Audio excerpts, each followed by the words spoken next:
Kia ora. Thank you for having us, and it's not just me this time. I've got Crystal with me, and also a bit of a team of us working on plan changes, which is very nice, and which is why we're here quite quickly following the first bundle of plan changes. So Michaela has been working on one of them, and Rowan has also been working on the multi-purpose zone, which we'll get into in a little bit as well.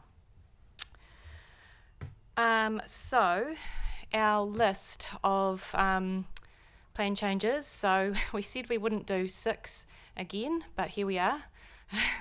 They sort of multiply, plan changes.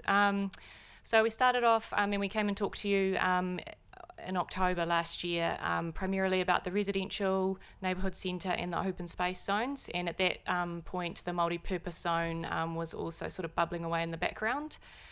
So we're at the point now where we have sort of gathered all that together, done a lot of engagement throughout the community, and we're at a point now where we're almost ready to come to you to seek formal approval to notify. So this is just a kind of a final check-in to make sure you're all happy with the direction we're heading before we get to that formal decision. We're looking at July for that.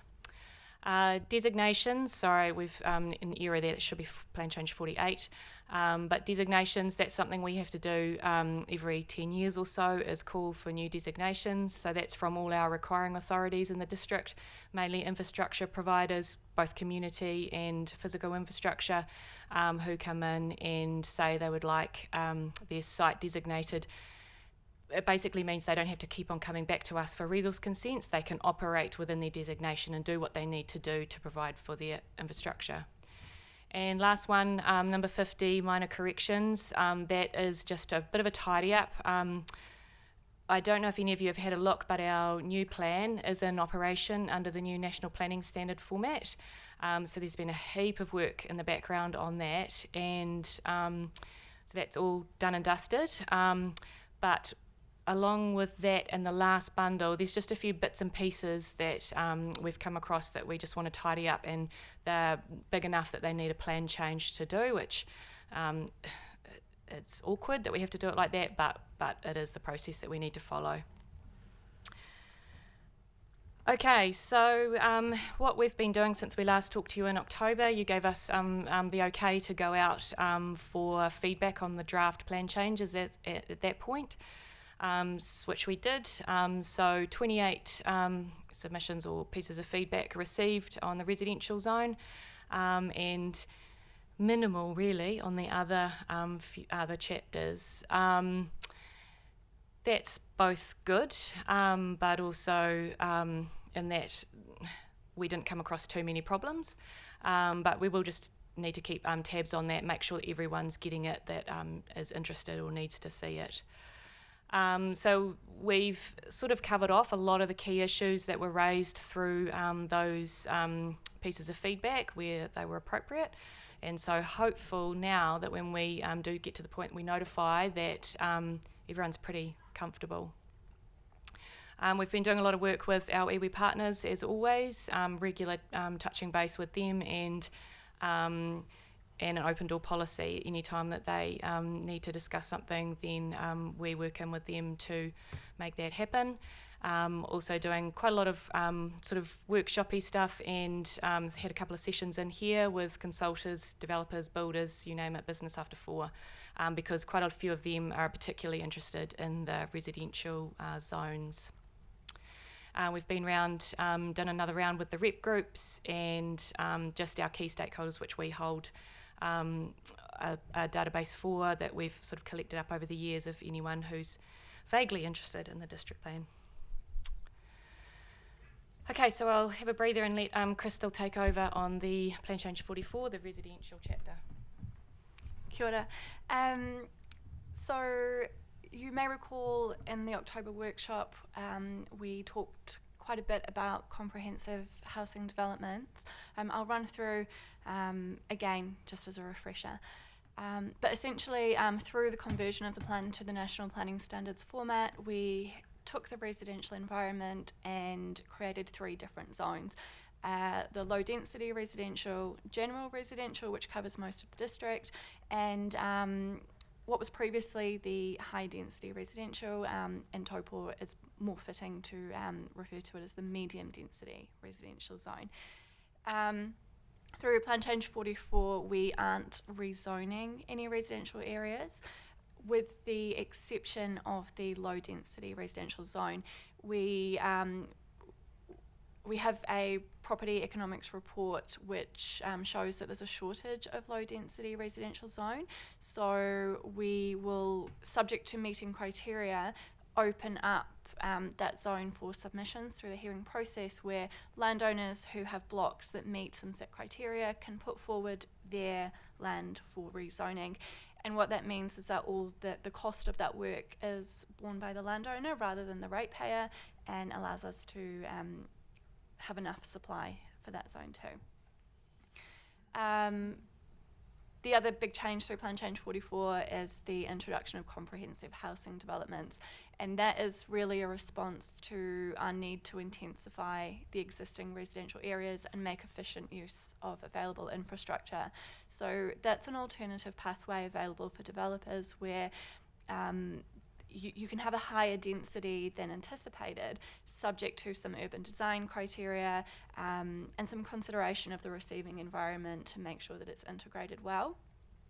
And then also another change is pulling through all the hard work on the Taupo-Kaingaroa provisions through the Rural Environment Plan change, pulling those into the residential environment to enable Māori to develop their land in the residential zones for the same purpose. One other thing that I've missed on the slide, is part of the background work identified a need to encourage domestic scale energy, renewable energy facilities, so excluding things like solar panels and domestic scale wind turbines from height restrictions, and allowing for water storage tanks to be situated on properties without eating into site coverage. So that's another piece of work that we've looked at through residential zones as well. Obviously jump in with any questions as we work our way through. Neighbourhood centre zones, so this was previously an overlay within the plan, so your kind of neighbourhood shops, you'll know them, you get your fish and chips there might be a hair salon, that kind of thing. So they're outside of the town centre, but they've got a little bit of a commercial activity going on.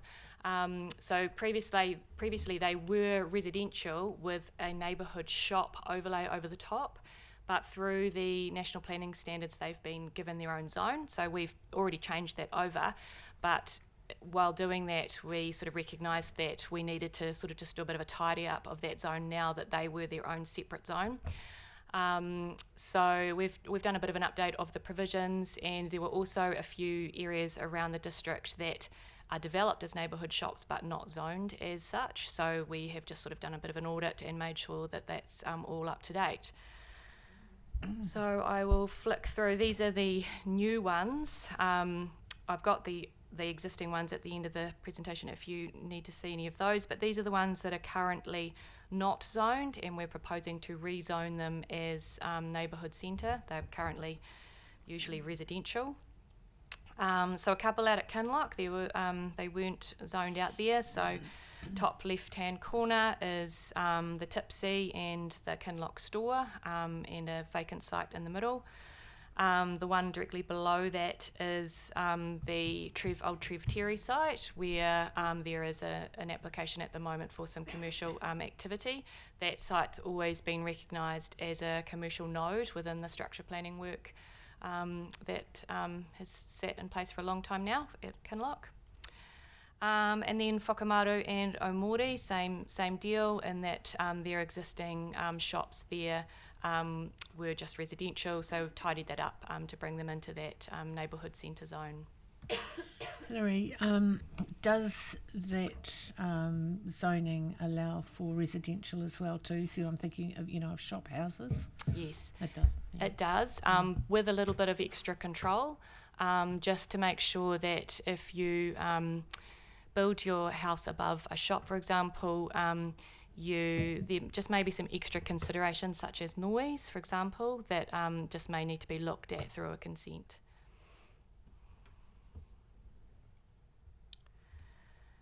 Open space zone. So this is. Oh, sorry. One quick question. Yes. Go back to the last slide, Hilary. Sure. So that's capturing those areas that are currently being used as neighbourhood centres. What about greenfield?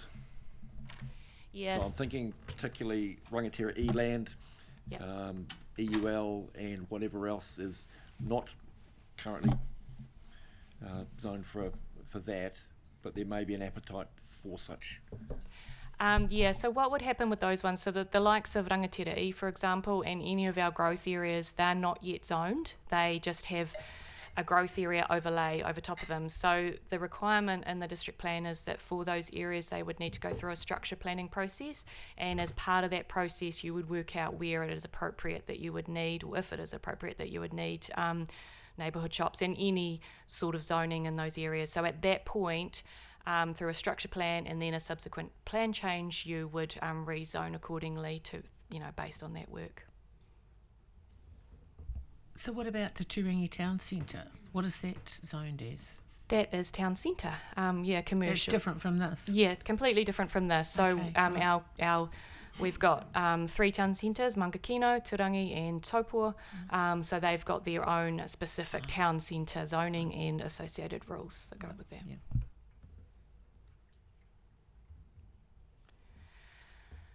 Open space zone. So this is new for us. So we currently, our open space areas, our parks and reserves, all sit within the zone that they sit within. So that means the majority of your neighbourhood parks that you know around the Taupō urban area, for example, are zoned residential. If they're out of the urban areas, then they're probably zoned rural. So it hasn't created too many problems, but if there is something that is happening on those parks and reserves, then often it will be perfectly acceptable. The activity would be perfectly acceptable in terms of an open space activity, but it doesn't meet the residential rules or it doesn't meet the rural rules. So creating the purpose-built zones and provisions means that anything that you would expect to happen in a park and reserve can happen without the need for a consent. So we've got 3 new zones. They're pretty self-explanatory. Natural open space zones, and I've basically put that's anything with bush on it. Open space zones, so that's all your typical neighbourhood parks that are used on an everyday basis by the community, and also, for example, our gullies. We've got a lot of natural gullies that are also used for stormwater, so they would fall into that category. And then the third one is sport and active recreation zone, and that's for all our sports facilities and fields. And that's a very permissive zone, because thinking about that one, you expect a lot of building coverage, you expect a big area of car parking, you expect lighting, you expect some signage. So you expect that to be quite a busy zone, whereas the natural and open space zones, you expect them to be quieter, fewer buildings, and really designed around passive recreation activities. At this point, we have only zoned TDC and dockland. There are quite a few areas of iwi open space, and we've raised that with our iwi partners several times. However, I think that for many of them, they're not in a position yet to make a decision on that. So what we've basically said is that can be tidied up through a later plan change. An easy example to think of is the Turangi town centre, in that there's a lot of Turangi tukua reserves in Turangi, and there are a couple of processes coming up for Turangi in terms of the spatial plan and also the reserve management plan. And so through that process, where there's specific discussions happening about management of reserves, we can also have that discussion about zoning those spaces and whether that's appropriate or not. And they can slot in as a rezoning in one of our other processes later on.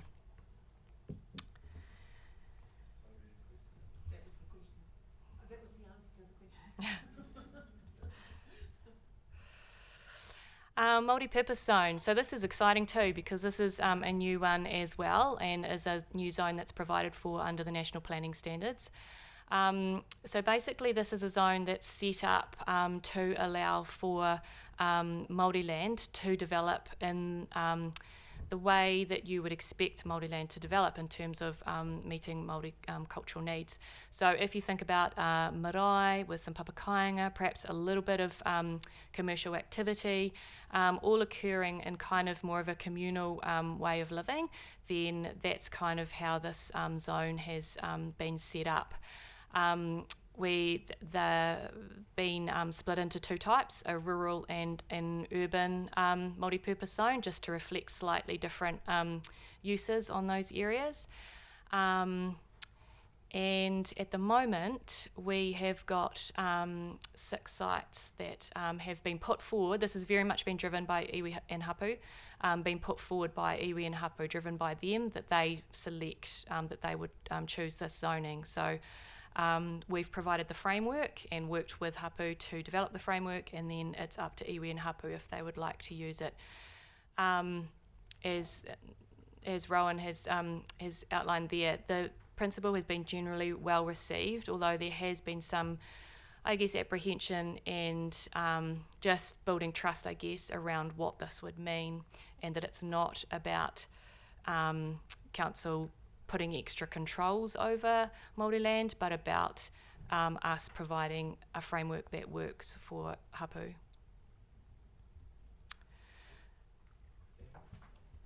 Sort of similar question to the previous one. What's the process if you want to add on later, and is it obviously much cheaper now to do it once it's going out to consultation rather than at the afterwards stage? Well, you can see that we are working through bundles of plan changes reasonably quickly now, so I would imagine that in the next bundle that we work through, there would be another opportunity to add both open space and multi-purpose zones in. Once you've got the framework set up, it's actually pretty easy to do rezonings, and in most situations it should be fairly uncontroversial to do. So we're anticipating, and we felt like we needed to draw a line at some point with the multi-purpose zone, because we felt like we could have kept on going and going and going and continuing discussions. So we've said, right, we want to include this one in this bundle, but the door's definitely not shut, and we will include future rezonings of multi-purpose zone sites in our council-led plan changes, so that the cost is not borne by the landowner. So these are the 6 sites. The maps are a little bit small on there, but I've got a bigger one that I can see if I can get out to in a minute. But you'll see that a lot of them, or all of them actually, are down the southern end of the lake. So Turangi, Tauranga Taupo, Waritoko and Waihi Village. Some of them are set up around existing marae, and some of them are sites that are currently vacant but anticipated to be used for that purpose. Is that the airfield, Hirangi Road? Looks like it. Number 2. I might just have to jump to Rowan to... No, it's the Hirangi Road one. Second, it's a private land block, quite a small block. Sorry, just for the sake of the recording, I might get you to repeat that, because that won't come up. So site, it was, 2, is a privately owned site. It's not the airport.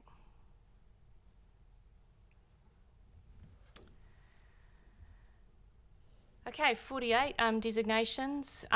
So this is kind of a statutory requirement that we go out and call for either rollovers or new designations. So as I sort of briefly explained at the start, it means that the likes of, say, the Ministry of Education, they've got all their schools in the district designated, so that means they can put an extra classroom on without having to come to us for a consent, as long as they operate within the realms of their designation.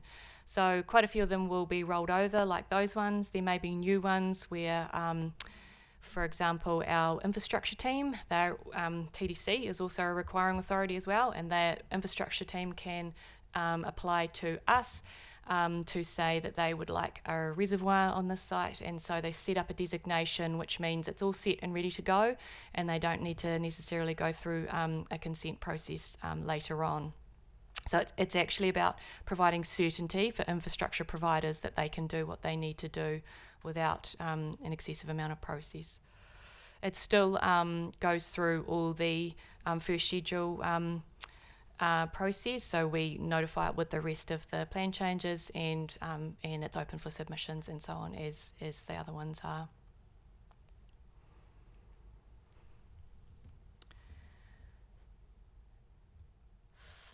49, this is a little bit of a quirky one in that it has come from the Airport Authority. It is an accompaniment to their designation, so they have also applied for a designation, and through the process of developing their designation they realised there was a few bits and pieces that linked back into the district plan that needed to tidy up. So it's currently been lodged as a private plan change rather than a council-led plan change. When a private plan change is lodged, we receive it, and then we are responsible for making a decision about whether we accept, adopt or reject that plan change. So there's sort of a kind of a separate process that one needs to go through, and we'll be talking to you more about that at the June council meeting. Because it's a separate process, it's a different process under the RMA, so it's not a council plan change, even though it's from the airport. It's a private plan change, and they apply to us a little bit like a resource consent, really. And we then, the policy team is then in charge of assessing it. And under the RMA, it says the first thing you've got to do when you're assessing it is make this decision about whether you accept, adopt, or reject the plan change.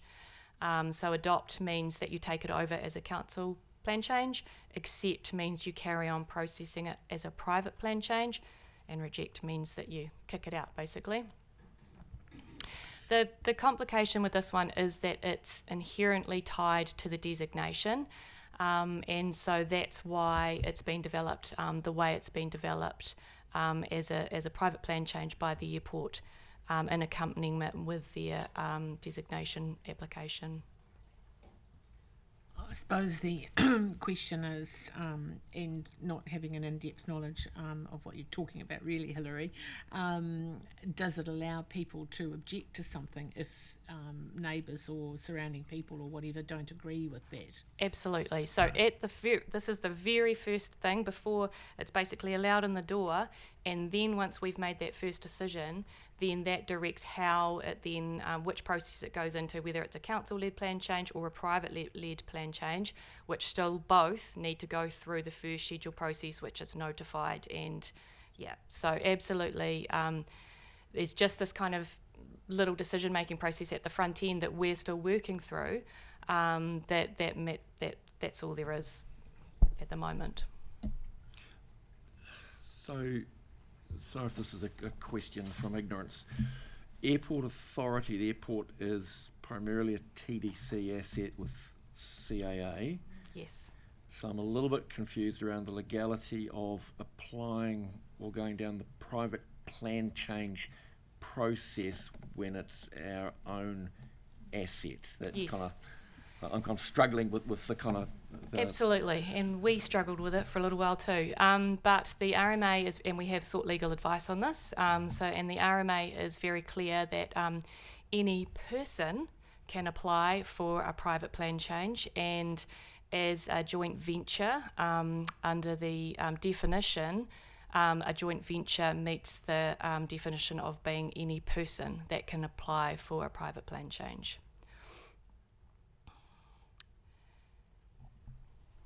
Okay, I'm still struggling with that, given that the person in this case is a branch of internally within TDC, although it's at arm's length, but it's still part of the wider TDC operations. Yes. Yeah. And I guess all I can say is that we're very comfortable with the legal advice that we've received, that they are a separate entity in this respect, in being able to apply for a private plan change. Okay, cool. Danny? Yeah, just same line of questioning, just curious. So remind me again, I thought the airport was council-controlled organisation, but it's a JV, or? So it's a council-controlled organisation. It's a joint venture, which by its very nature becomes a council-controlled organisation. So definition of a council-controlled organisation is 50% of the shares. So I think, look, Hillary's doing a fantastic job of presenting this and has obviously put a lot of work in to this with the team, working through exactly the conversation that you're having here to make sure that we understand it and are on solid ground before we bring it to council. So there'll be further discussion to come on this so that you're clear on the process, and we've just taken a little bit longer to make sure that we've got it right too, because we've asked exactly the same questions as you've asked this morning. I'm fairly relaxed about the universe, but just was just curious. So the land is actually under council? Yes. The title, for want of a better word. Yeah, kapai. Thanks, Hillary. That's all right. No, that's fine. Appreciate and it. it's kind of one of those things, there's a bit of a vacuum of information because I get we it. still have a process to work through as officers. So that's why it feels like we're not telling you much, but it's just because we're still working through that, that Conscious process. it's a technical legal question. So thank you.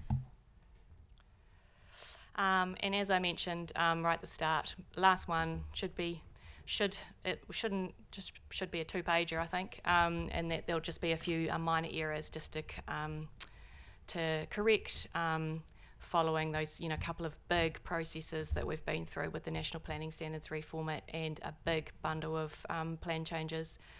There's inevitable that there's going to be one or two little glitches that we don't pick up along the way.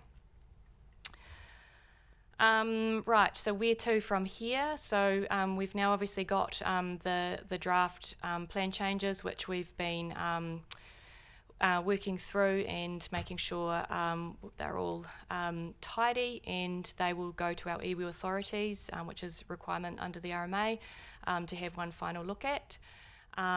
We also have a couple of processes to go through with our JMA partners to get their recommendation on to give approval to notify. And then we anticipate coming to you in the July council meeting to seek that approval to notify them. So that's the kick-off of the first schedule process. So where we go out and seek those formal RMA submissions under the Act. Once we've got the first round of submissions, then we notify the submissions and seek further submissions, which is an additional process than what we have under the Local Government Act. So people can submit on other people's submissions and basically whether they support or oppose them. And during that time, we'll also come to you to make a decision around how these plan changes are going to be heard, and to seek delegation to commissioners and or councillors for that process. And yeah, then we were underway. So that's all I've got really. So obviously happy to take any further questions. Thank you. Yes, I see the poor tree in Taupō Road has been removed. I'm just wondering what the process is and how we could go about getting another tree in Taupō Road similar to that to replace it. Because there are lots of beautiful trees in Taupō Road that are worthy of being amenity trees. I think Warwick's Through the chair. So with that one, I'm working on what sort of tree we can put in its place. I understand a resource consent is being prepared for the removal. Have you seen? No? Okay. That wasn't really the, no, that wasn't No. really the, no. I mean, acknowledging that it's gone. So, sorry, I'm going to jump in here. I'm struggling to see the relevance to the plan change discussion. It's an element of the plan. Anyway. No, the point was to, rather than saying we do one there, is to find another one in the street, Warwick, of a similar nature that could replace this one. Can I respectfully suggest we take that conversation offline? This is more about the overarching plan changes at a strategic level, which are all going to come to us and go out for consultation, and hearing that this is a specific element on one issue. Definitely happy to take that feedback on and catch up with Councillor Greenslade outside of this meeting on that. You happy with that, Sandra?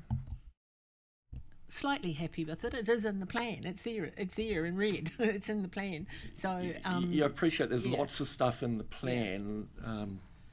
Anyway, yeah, I'm happy to have that conversation with Warwick and whoever else I need to.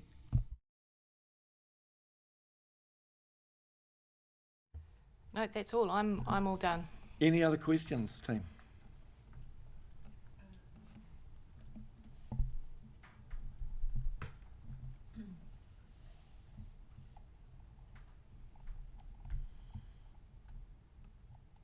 Happy, Sandra? Got something else there? I just want to say I thought it was very comprehensive and excellent, and the detail actually I think is helpful to people rather than the opposite, because when you've got detail like that, people just know exactly where they are and there's no argument for it. So I just want to commend you because I thought it was great. Yeah.